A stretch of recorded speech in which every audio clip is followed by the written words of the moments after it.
Hello, friends, and welcome to Episode 1 of Sins of the Father, Trove of the Iron Tyrant. I'm your Dungeon Master, Jackson Chandler. As we take a break from Sins of the Father due to some personal reasons and this crazy time of social distancing, we thought we would bring you a different story in the Sins of the Father universe. So join us as we follow a trio of treasure hunters who work for the famous pirate captain Lionheart Tyndall. This story begins shortly before the events that unfold in Sins of the Father.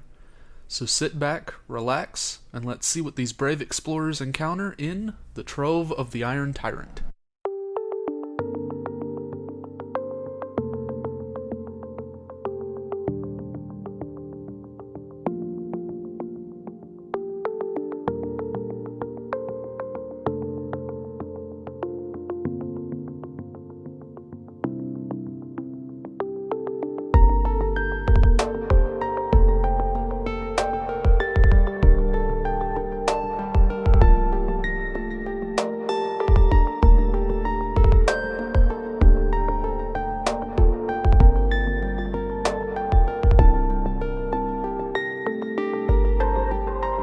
But is it the Adventures of the Gilded Gorgon? No. Because we're not on the Gilded Gorgon. The three eyes of the Gorgon. I don't know, how many eyes do Gorgons have? A lot. A lot, because of their snake hairs. Is that what a Gorgon is? A 5e Gorgon is a bull. Yeah, a 5e Gorgon is a bull, Which makes no sense. but a Gorgon is a Medusa. Whatever you say, 5e. The three heads of the Gorgon. Does it make sense? No. Oh, it's a, big mechanical bull that breathes petrifying gas, or it's sleep gas. It's one of the two. I wonder if that's something from some mythology. I have fought lots of monsters in D&D, and I have never fought the Gorgon, like the mechanical bull with the gas breath. I did. Yeah, they're rough. So what you're saying is we have to fight a Gorgon. What you're saying is Jackson now has to add in a Gorgon at some point. Marla, would you like to tell us about your experience fighting the Gorgon? Is it awful? Well, we didn't actually fight it, but it was there. Oh. You know. Oh, it's only a challenge rating 5. We could whoop its ass. With 3 people of level 4? Be dead ass. Probably not. Yeah, we are very squishy. One of you may die. It'd be real close. Dead ass. There it is. I couldn't find alignment. I've been sitting here this whole time since we talked about alignment, trying to find alignment. Couldn't find it. I feel like I'm being a stereotype now. No. If I'm a drow. We'll just cut this out. It's fine. Wait, you're a drow? Yeah. Yes. Then you're definitely being a stereotype. What'd you think I meant? Because I'm a woman and I can't find something? I'm sorry. Wow, Christian. No. It's on D&D Beyond. It's not like I'm looking at a character sheet. I know. I wasn't saying that. What? Why am I being attacked? According to the D&D Beyond encounter builder, a Gorgon would be a deadly encounter. So I redact my statement. I do not want to fight this thing anymore. I told you. Yeah, isn't it a balanced party of 4 at level 5 the each? challenge rating is, it would be a balanced party of 4 people with a tank, 2 DPS, and a support that are level 5 would have a challenging encounter against it. Yeah, but we got Moxie. Yeah. Yeah, but we got Moxie. But we're pirates. We're gonna have some problems. Alright. But we're pirates. We got 99 problems, but a Gorgon ain't one. Got 99 problems, but a Gorgon ain't one. How about just Sins of the Father, Trove of the Iron Tyrant. Trove of the Iron Tyrant. That's going to be hard to say, I can though. say iron. But, because you're putting... It's kind of like the rural We can just juror. call it... We can just say, welcome to Trove of the Iron Tyrant. Blah, blah, blah. Trove of the Iron Tyrant. You can just say it. Iron Tyrant. Iron Tyrant. That's so hard to say together. Iron Tyrant.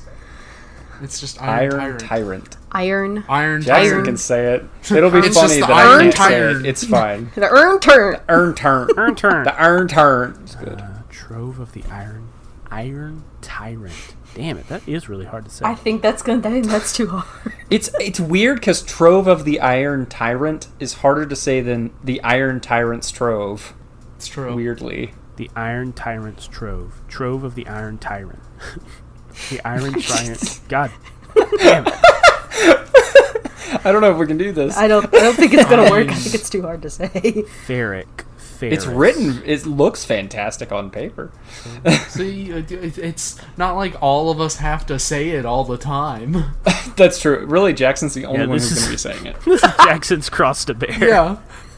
So if he wants to do I this, can easily go say for it. that. I don't see where the for it. struggle's coming in. I don't know. Oh, you can say it so easy, Jackson? Say it. Yeah, Trove of the Iron Tyrant. My God. He said it like 6 times. He's so good. How'd he do it? I know. His enunciation is impeccable. You know, Gallus, this is kind of a good question. What type of fish do you look like? Oh, that's a very good question, actually. What kind of fish are you as a Lokatha? An abyssal sea cucumber. Excuse me? A goblin shark. No. Did he look up the ugliest sea life? I did. Of course he did. 100% I did. This is David we're talking about. It wouldn't be the same. if I he should be an didn't. ugly fish. I'm just trying to see what a really Yes. ugly fish is. I'm just saying, That's y'all. the pretty ugly fish. It is a pretty ugly fish, but I don't want the giant honking nose. Look at the schnoz. Yeah, look at the schnoz on that one. I don't want the giant honking nose, thanks. I'm a lionfish. I like it. I like that. It just like gets angry or like enraged, and he just like I've got little frills on the side of my head and like a Frills. mohawk of spines that go back. You got it, Oh, I Dungeon haven't Daddy. played. Thank you, my child. I'm so ready, spell daddy. Just cracks me up. I said, is us constantly calling you daddy a line for you, Jackson? We're not the knows? only ones. Who knows? I- We mean we're not the only ones. I'm pretty sure some other people have called. No, wait, nope. That's all us, isn't it? Yeah. Yeah. That's a Sins of the Father exclusive. I've never once called that man daddy.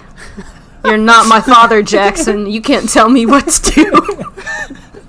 You're not my real dad. You're not my real dungeon dad. Shirtless? Let's see if it works. I'm sorry, sleeveless? Crazy. Risque. He's Risky. naked. I'll put my jacket back on. This is not the gun show, David. Put away the weapons of mass destruction. Sorry. David's over being distracting. I can't get my sleep in. There you go. What do you mean I can't? I should be using impulse control and not staring at your bare arms. Bare arms. All the way up, hood and everything. Nice. I'm just going to be sweating so much by the end of this episode. I'm sorry we're objectifying you, David. That's how you get a workout. I know. I didn't go work out today, so this is probably good for me. I just need to sweat it out. I'll probably take mine off 4 or 5 times the whole thing because I get hot, then I get cold, then I get hot. Yeah. I'm just hot all the time because my AC is not working. Okay. Oh, that's garbage. Christian over here. I'm always hot.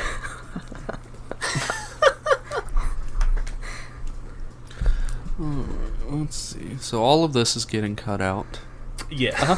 So reset my No, I'm leaving that timer. in. I'm leaving it in.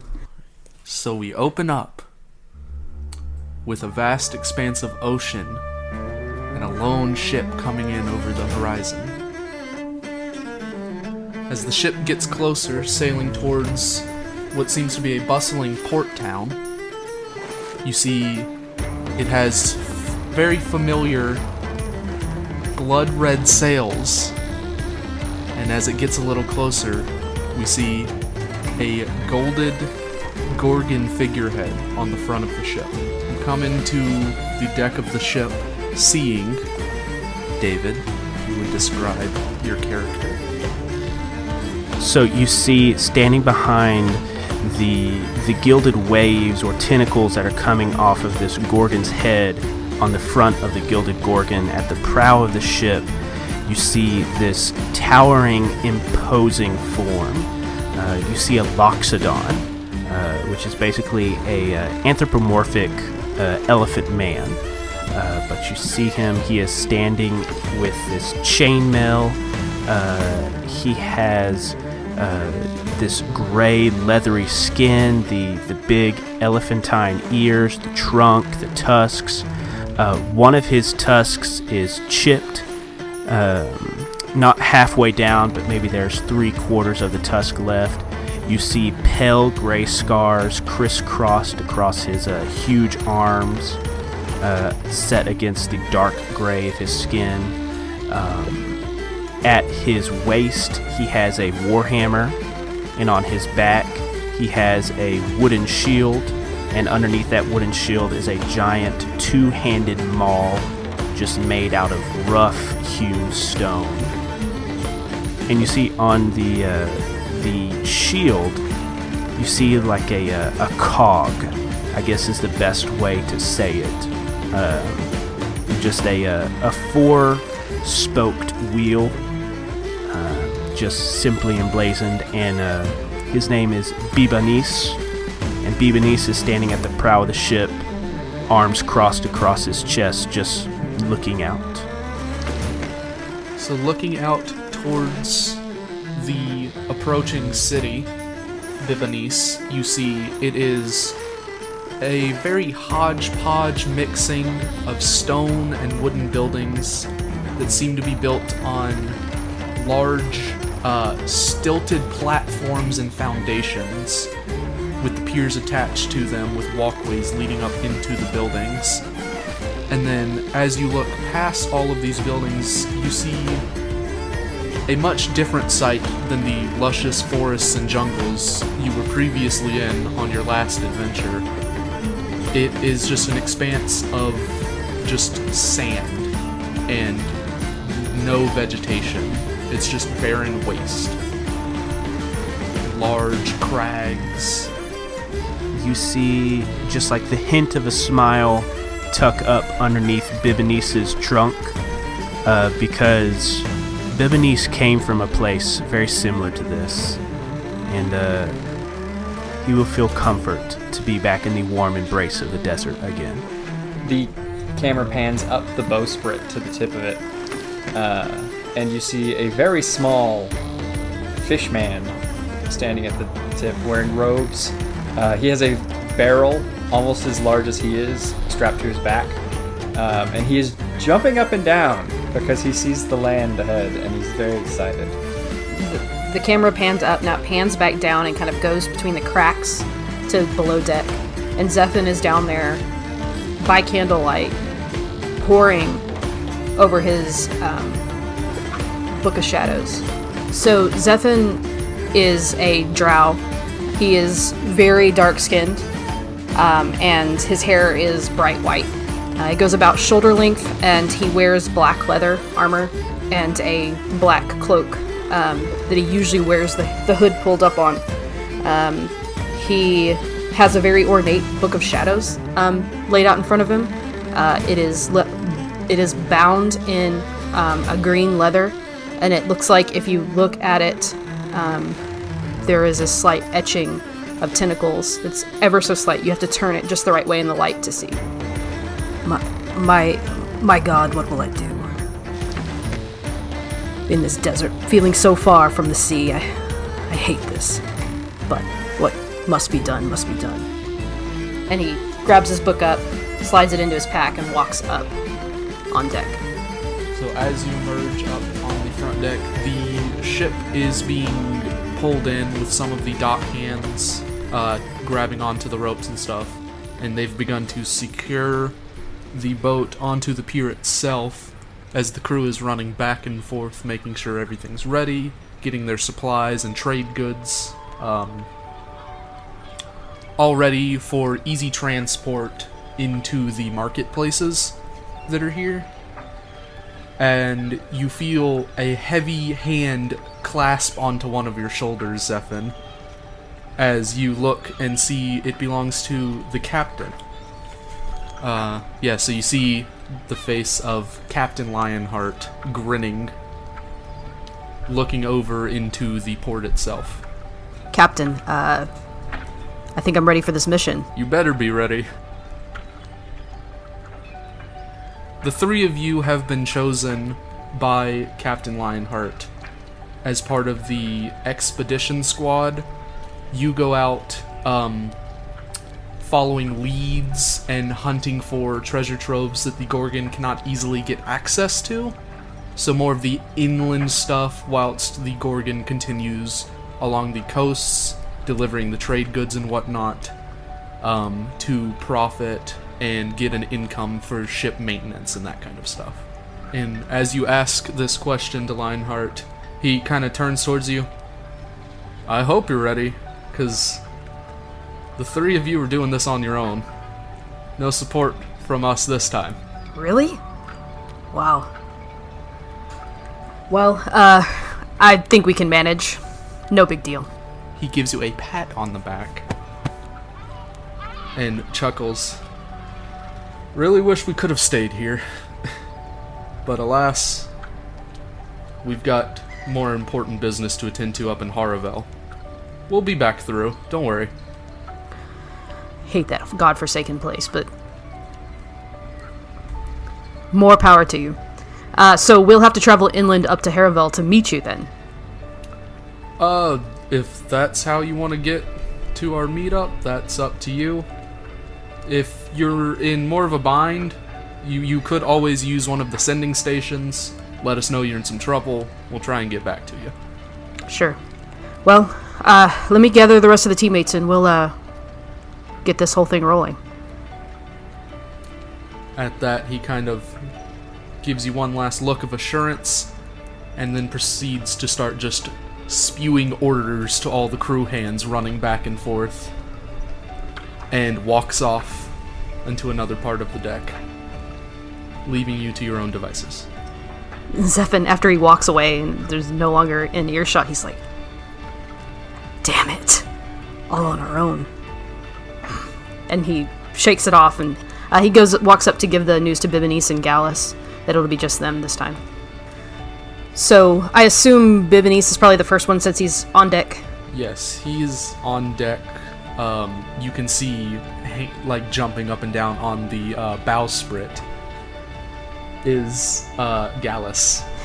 Is his barrel have a lid on it, or is it splashing water? No, there's just water, like, splashing out. Yeah, it's just sloshing all over the place as he's doing this. Zephin looks up and just shakes his head. Gallus, come down here, I got some news. Gallus turns around and stops jumping for a second. What's news? He hops down to you. He shakes his head. I'll never get used to seeing a fish climb. I climb better than you, elf. This I do not doubt, Gallus. My friends, I just got news from the captain. We're on this mission by ourselves. The rest of the crew is not going to be helping us. They're heading up to Harrowing. Bibinice nods thoughtfully, and even when Bibinice is not talking, there's like this low-pitched, barely audible, just like tone coming from him, and he's always just kind of slowly swaying back and forth. We do not have to edit in that sound effect all the time, but he's doing that, and he looks down at you. This is for the best. I believe that we will be able to retrieve what we need much quicker. True enough. Just gives me a little heartburn to think. What if we get in over our heads? We always have the power of Gond on our side. I wish we were at Harrowing. I love Harrowing. Too crowded, too noisy. That's the best part. That place stinks. I'm from the Underdark and that place stinks. It smells like home. Probably smells like the inside of your bucket. What? I set it down and I kind of sniff at it. Seawater. Smells like salt. Sure. Well, so is there anything else you guys need to do before we head out? Or are we good to go? I am ready. I suppose we should just go. So you make your way onto the pier itself, and you see just different people running back and forth, papers being handed off, documentation being signed, crates, barrels, all of it getting transported either off of the Gorgon onto the Gorgon and then to various other ships docked at the pier. So as you three make your way off the pier and begin to walk towards the port city of Honey Gulch, you're stopped by a very nicely dressed half-orc, oil black hair, slicked, very fine chiseled tusks peeking out from his mouth, and he has what looks to be this large book in it, and he flips it open to a page and then looks at the three of you expectantly. Names. Bibanis. Scribbles it down. Zephin. Gallus of Clanmeshta. Shuts the book. Welcome to Honey Gulch. And he walks off towards one of the other ships that has members disembarking. That's the word. As he flips to a different page of his ledger and begins scribbling down names. Gallus just starts, like, hopping off. Pub.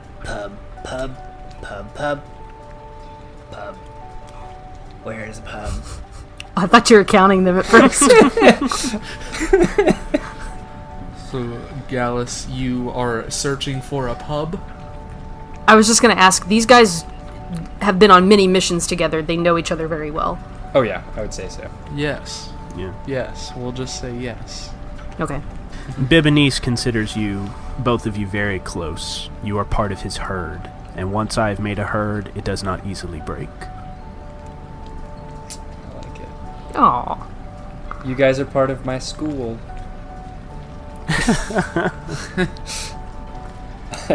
You guys are just tentacles on my tentacle monster. That's all I'm saying. Awesome. Gallus, make your investigation check to see if you can find a pub. Oh god, I need dice. That's right. We're actually playing a game. Oh, yeah. I didn't grab my dice. Oh my gosh, come on, guys. So long. Regular peas in a pod, me and Christian. Is that an investigation check? Yes, sir. Cool, I got a -1 to that. 13. Well, don't you know, this port town is filled with pubs. Oh! So I was counting them. You were counting them. Alright, I would like... Throw out some names of these pubs. Ah, gotcha. These are the three immediate ones you see as you start thinking of where's a good pub. Widow's Crest, Fermented Apple, and Warrior's Calling. Which one looks the most disgusting? The Fermented Apple. Cool. We're going to the Fermented Apple. I feel like you didn't even have to ask that question. Two of them had fancier names. Oh, one I was of them pretty is the sure. trash one. I had to make sure. Yeah. Yes, going to the trash pub. Alright, so Gallus starts walking off towards a pub, you're assuming. Doesn't look like a very reputable establishment. There's lots of waterlogged damage, and the sign out front seems to be just barely hanging on to a post and could break at any moment. Great. Another dive bar. Figures. And instead of stopping him, he's gonna follow him. Because I imagine this is probably pretty regular behavior. Because, I mean, he probably drinks like a fish.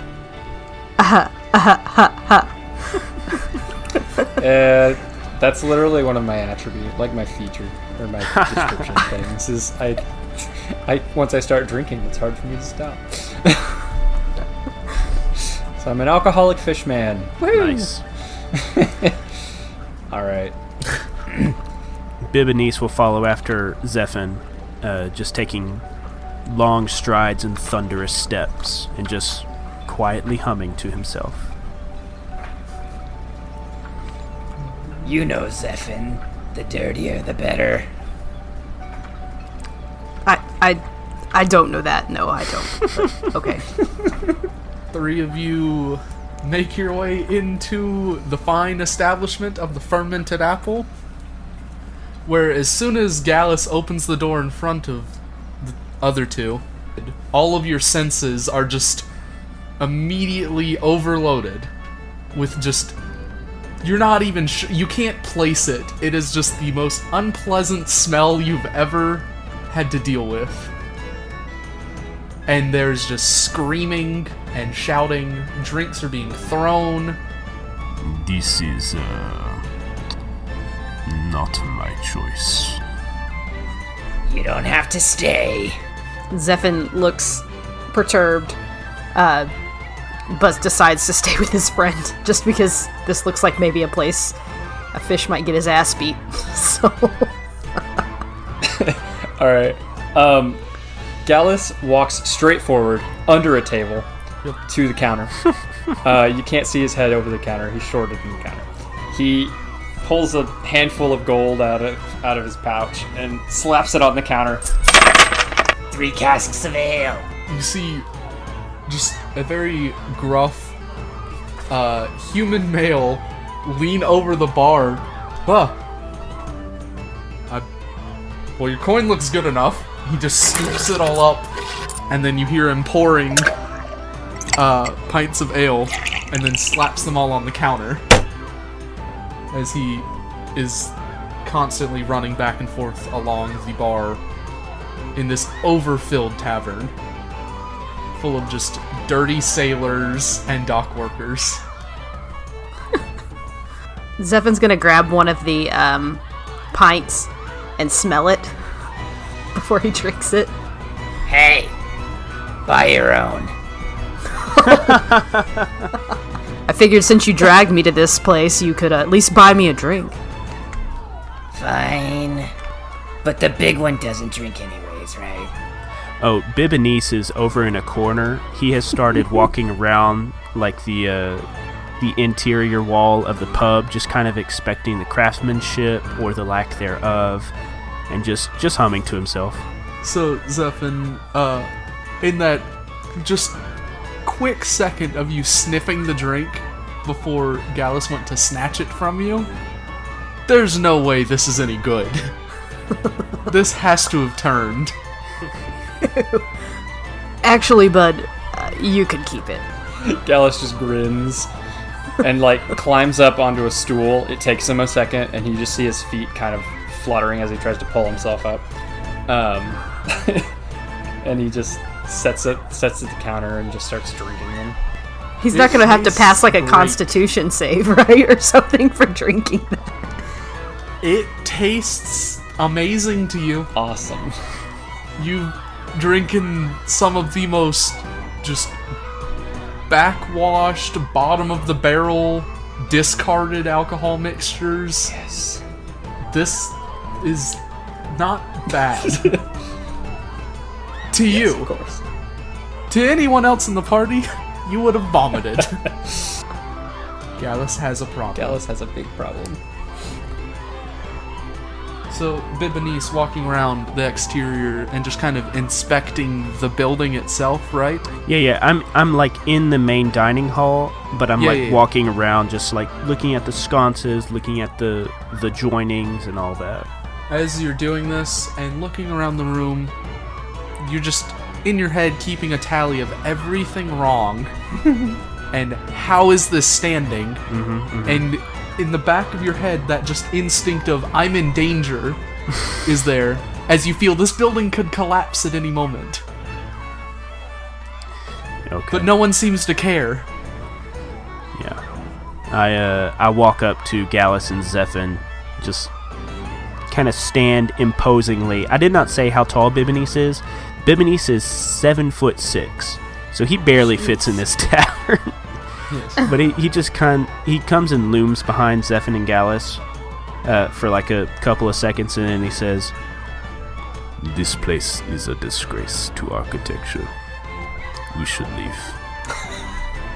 But we just got started. We have a mission. And do you know where to go from here? The desert.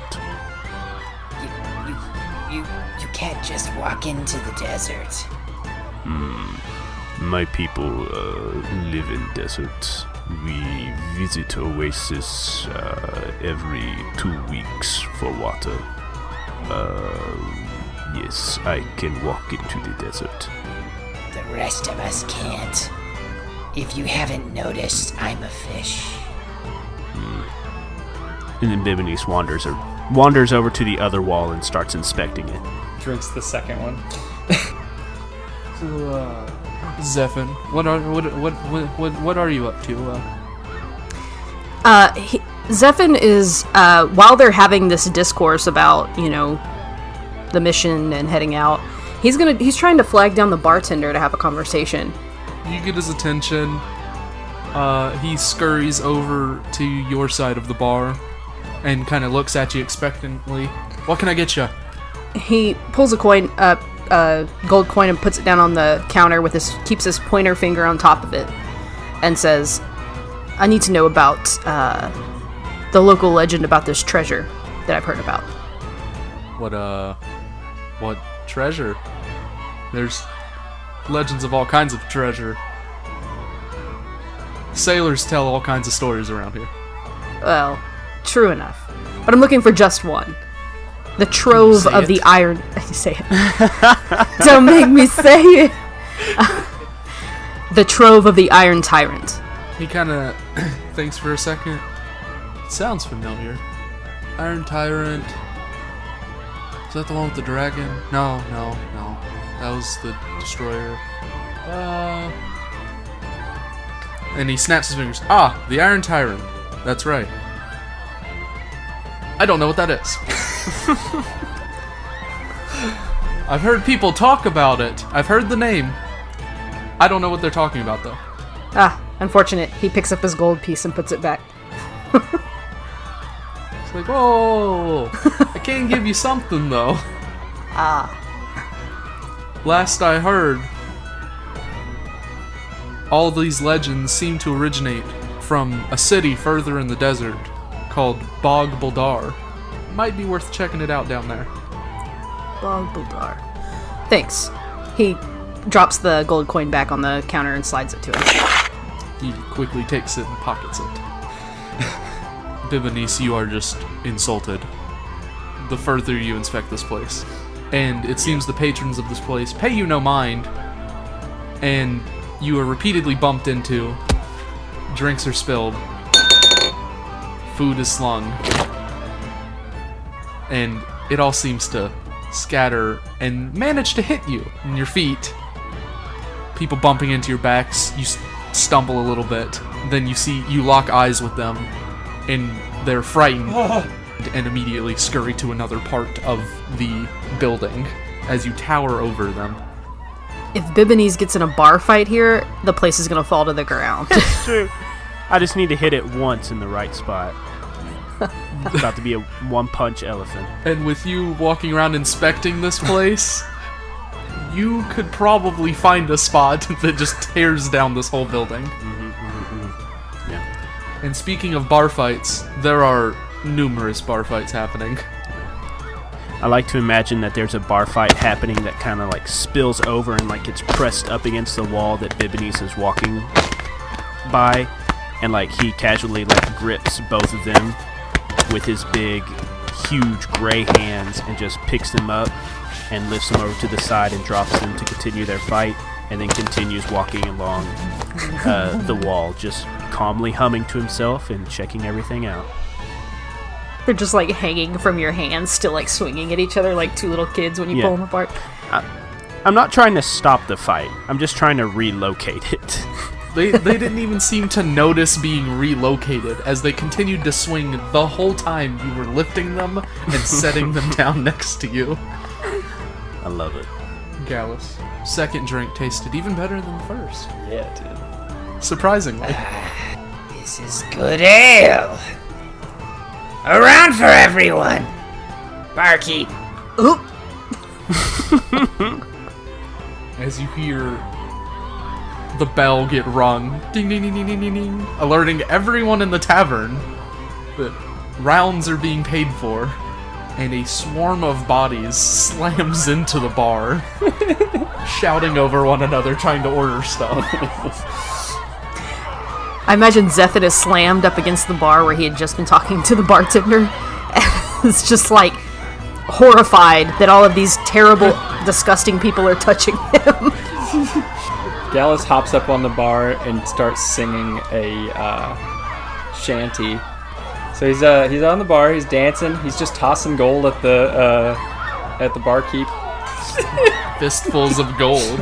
Not fistfuls at this point. Enough.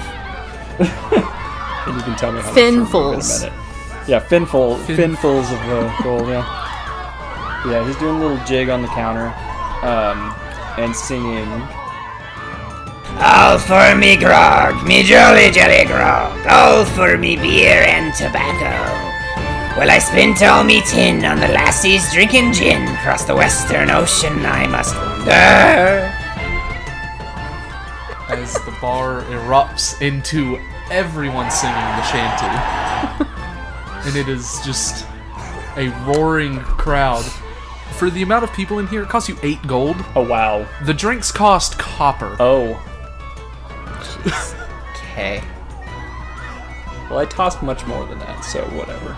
Yes. This barkeep had a real good day.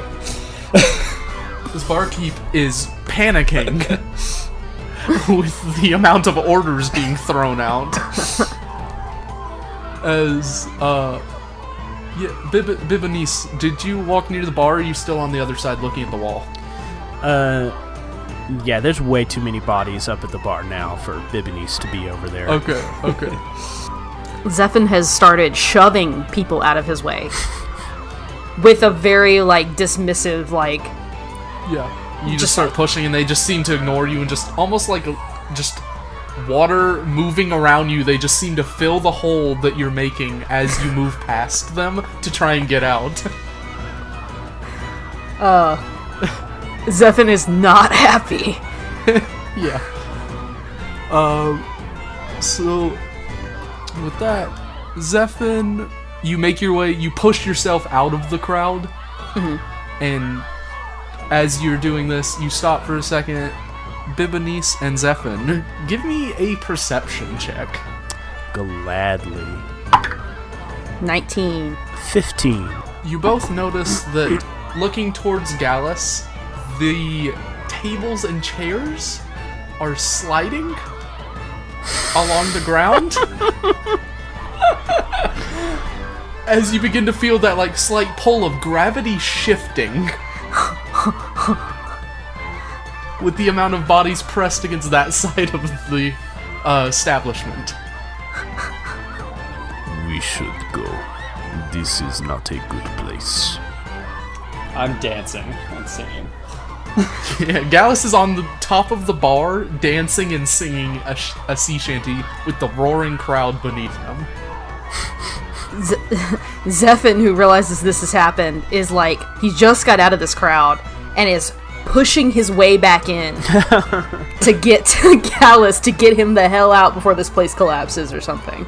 Yeah, Bibanice is not moving because he feels like he's a counterweight right now, standing where he is. Probably.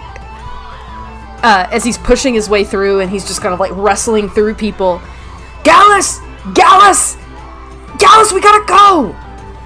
I'm singing, I hear you, and I down the rest of my third drink, and then I hop off the bar, hopping across people's heads, and then I jump down behind everyone. Does he jump on Zephyr's head? Yes. As he does this? Yes, he does. As soon as he lands, Zephyr rounds on him, and he's like, keep your fish feet off my head, first of all. Second of all, let's get the hell out of here. This place is tilting. Do I notice that at this point? You see, like, a chair kind of, like, fall next to you and is just, like, sliding towards the bar. Oh dear. And you see the lanterns on the wall are, like, hanging and, like, pulling off of it.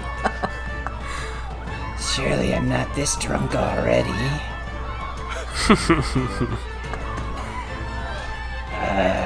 Yeah, we should go. Debonis, do you leave? Once my two herd mates are out the door, I very quickly duck underneath the door frame and head out after them. You quickly make your way out, and all three of you turn around to see the stilts this thing is on are, like, pushing towards one side as it seems to be peeling off of the pier. And then you notice connecting to the bottom of the pier itself are, like, rope and anchor systems that are, like, drawing taut as the building itself shifts over onto one side almost. Oh my gosh. And it's just sitting there, suspended, with a roaring crowd cheering through the door. This was not a good place. Wouldn't be the first time Gallus led us into some place like that. Some horrible place like that. Yes. Do you remember the Winking Gourd? Oh, the Winking Gourd was my kind of bar. Yes. I'm not convinced that isn't an innuendo, but yes, I remember. I mean, it might be. That was a bad place. That was a great place. It's too bad it's not standing anymore. Yes. That's what happens when Bibonese goes through one of the support beams of a building. Well, if he hadn't made that guy angry, he wouldn't have had to throw him. It was his fault. He was damaging my calm. We should go. Go where? Well, I got some news from the bartender about where we ought to head next. Bog'Buldhr. Would there be any sort of knowledge we could roll to see if we know anything about this place? You could roll a history check, sir. Yes. Hey, that is not too bad. That's a 17. Hey, you've heard of the dwarven city of Bog'Buldhr. Oh, yes. It's where a large number of craftsmen go to master their craft with the different artisan guilds. Yes, I have heard of Bog'Buldhr. It is a dwarven city. It is a good place. Good craftsmanship. It's also, you've heard, because of your crafting background, or your love for the craft. Bog'Buldhr is known for its unique use of a specific type of material called ironwood. Interesting. People around the world pay top coin for ironwood works. But lately, the amount of exports has decreased steadily in the last couple years. It is a place of hardwood, ironwood, very valuable, but lately not so much has come out of Bog'Buldhr. Well, as long as I got information on the treasure, I think we should head there. Yes. We can go to the treasure. Well, to the city first. Were you not the one who just said you just can't walk into the desert? Well, now we have a purpose. Bibonese, you would know that Bog'Buldhr is not somewhere you would easily get to on foot. It would take you weeks to travel there through the desert. Bog'Buldhr is, I could walk there, but, you two, maybe not. Takes many weeks. Yeah, we don't have that kind of time. Maybe there's transport here? Maybe. I'll go ask the barkeep. And I turn to go back into the... Can Bibinice grab him with his trunk? Please do. Bibinice, you do, knowing that this would be the immediate response from Gallus, you pick him up with your trunk and stop him. Hey! I told you never to do that. Yes. I hate this thing. Friend Zephin, lead the way, please. So Zephin's gonna head, because this is just at the docks where just as soon as they've entered towns, Yes. He's gonna head in farther to town to look for some sort of station or transport service or something with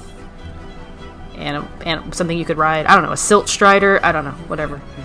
You, roll me an investigation check to see what you uncover. And Bibinice will, carry, Gallus, just a little ways away from the pub before dropping him down to his own feet. Or, unless it is more comedic, he will carry Gallus the rest of his time in the city. No, you can set me down. Okay, yeah. We get a appropriate distance away, and I set down Gallus. Put me down! I rolled a 17. You ask around and you hear that there's very affordable travel that doesn't take very long to transport from here to Bog'Buldhr. If you go to the outskirts of town near one of the large caves on the northern side and ask for Dizan's Hammerfell. Well, that seems a little fishy, but it's the only lead we got, so. You make that comment near one of the people you asked about this, and they do reply with, they're the only person who frequently goes there. Everyone else, they try not to make the journey to Bog'Buldhr. There's lots of threats in the desert. Well, I suppose that makes sense. Bye. So, Zephin's gonna lead the way out towards this cave. So yes, you come to the mouth of a massive cave. It stands about 30 feet tall, the opening, and you see a number of small wooden shack buildings just kind of set up around the mouth of the cave. And what seems to be a large staircase leading up to just almost like the pier itself, just that pier structure into the cave itself. Bibinice gives these a glance over. How well built are all of these structures? Oh, why don't you give me a perception check? Bibinice. Bibinice is an amateur architect. I want to know if these are good places or gad places. That is a 12. Well, these look great. They're actually put together and sturdy. They're not just planks that are then, when those wear away, a plank is not simply slapped on top of the plank. They're properly replaced and refastened. Bibinice hums happily to himself at the sight of these. See, off to one side, there is a small, you would assume, family of dwarves conversing and whatnot, standing next to a large stack of crates and barrels ready to be, it would seem, delivered to Bog'Buldhr as they're strapping it down, getting everything ready. And you see another dwarf hurriedly running back and forth into one of the shacks like grabbing fistfuls of paper and like throwing them at the people to sign them, as they then just scramble them all back together and scurry back to the shack. Very disheveled and all over the place. It is a female dwarf with long brown braided hair and just dirt and sweat all over her face as you see her just constantly running back and forth with paperwork. And she seems to notice you and she stops, runs back to the shack with those papers. Like, you see her like barely get in the door and throw them in a bundle. And then she makes her way over to all of you. When she comes over, Zephin smiles as charmingly as he can be, and says, busy day? I'd say that. It's always a little busy here. I can imagine. We get a lot coming and going through our services. Sure. So are you, Dazan's Hammerfell? I am. She, like, wipes off her hand and sticks it out. Zephin hides his disgust at this hand that she just wiped off on dirty clothes, but takes it and shakes anyway. I'm Zephin, and these are my associates, Bibinice and Gallus. We're looking for transport to Bog'Buldhr. And she kind of perks up. Well, I think we could do something for that. Let's see. We only really have the Bronzehide family planned for a trip right now, and their transport's on the way. We could fit you on there. That'll be easy. So is this a round trip thing? One way? One way. Definitely one way. For all three of you? Yes. Alright. And she kind of runs back over to the shack, writes some stuff down on a piece of paper. Zephin whispers to Bibinice and is like, try to make yourself look as small as possible. They're probably gonna want to charge double for you. Bibinice tucks his ears against his head. Well, if they charge double for him, they should charge half for him. True. Evens out. Makes a good point. Dazan's runs back with a parchment, and she hands it over to you, Zephin, and says, if you'll sign this, I'll put you on the ledger. So, Zephin, I imagine, isn't going to sign anything without looking at what he's signing. So he inspects this paper before he puts his signature on it.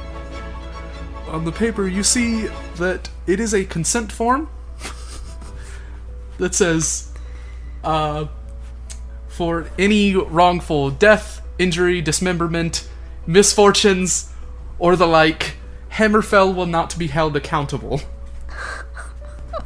Good. Wouldn't expect anything else. He signs it. He scribbles his name on the signature line and hands it back. And she's like, excellent. And the other two, they need to sign this as well. Okay. Payment will be expected. For one way, it's 60 gold. It's a lot. It's a lot of It's a gold. chunk, but it's alright. 60 gold. 60 I mean, I gold. got enough. Bibinice a broke man. For all three of you. For all Yeah, three yeah, of yeah. you. 60 total? It's 20 each. Okay. Oh, okay. That's better. I was like, what? Does Bibinice have 20 gold? He has 15 gold.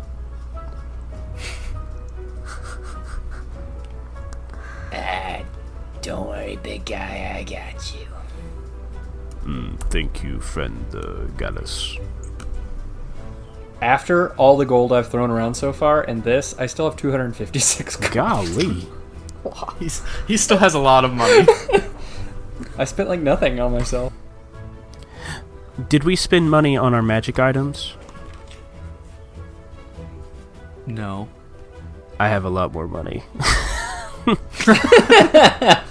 Well, excellent. Because we should have 500 gold plus our magic item. Yes. Oof. Okay, I'm gonna go shopping real quick. Okay. Not in game. Well, you can do that in between yeah. episodes. Yes. Yeah. She signs. You all sign the paperwork. She darts back, and she hands each of you this wristband, and says, "If you'll put this on, you won't get hurt. I promise." Okay. I put it on. Is there some type of protection magic? What does it do? What is it? You can see you Bibonese, I guess all of you, because you're all magically inclined, Yeah. can tell there is some sort of magic applied to these just wristbands. What does this do? She's like I said, it'll make sure you don't get hurt because our transport is almost here. Now she says that you feel the ground itself is rumbling and getting progressively more violent. Is this a good thing? As you say that, she just hurriedly runs over to you, takes the band, and ties it around your arm Thank you. or your finger. Yeah, I was about to say. It wasn't made that big. She kind of and just scrambles and ties it on. Gallus already put it on. Yeah, Zephin put it on as soon as she said. He didn't even think to question her. As that happens, she turns and starts making her way over to the pier as you hear the crushing and crumbling of rocks shaking from the cave. As you see a large, just massive purple worm head emerge up into the pier. Coming right up onto it, and you see its mouth open. Oh, I like this one. In its mouth, you see there is something has been planted in there that opens up, and people begin walking out of it. This is gonna be fun. I do not like this thing. It's disgusting. End of episode. Thanks for listening to this episode.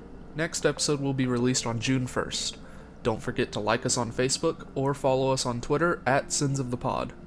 You can also email us at misconceptionspod@gmail.com. If you enjoy our show, we'd appreciate it if you would share it with your friends, leave a review on iTunes, or if you're feeling especially generous, consider donating to our Patreon. And don't forget, if you would like our show on iTunes and you review it, copy the text and email it to us at misconceptionspod@gmail.com and you'll receive a free Sins of the Father decal. I'd also like to say thank you to all the new backers we've received on Patreon since our last episode. Craig Frankham, Jonathan Wicks, Jason Bowman, Cloud099, Lily of Azura, and Matthew Patterson. Thank you, everyone. Sins of the Father is an actual play podcast using the Dungeons & Dragons 5th edition role-playing game by Wizards of the Coast. Sins of the Father is also a part of the Misconceptions Podcast Network. That about covers it for this episode. So until next time, keep rolling crits.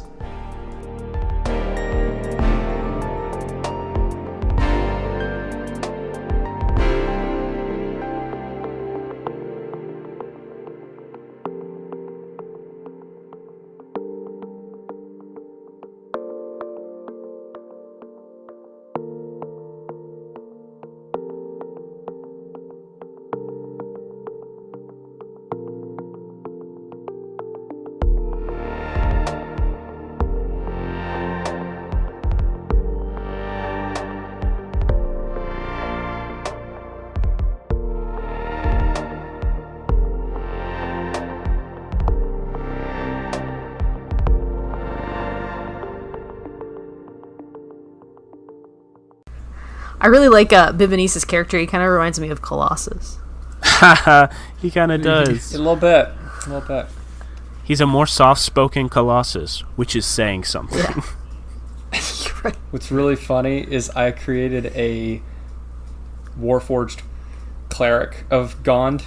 Oh, really? With basically the same voice, with a very similar to Colossus voice. That's funny. For Is another game. Bibanice's voice okay? No, I like it. Yeah, it's perfect. I I like it a lot. like it. It's Okay. great. It's good on my eardrums. Yeah, it's very pleasing to the ears, Go good. unlike Gallus. It's my aesthetic. I heard you're pleasing Christian's eardrums now. Hold on now. That's how rumors get started.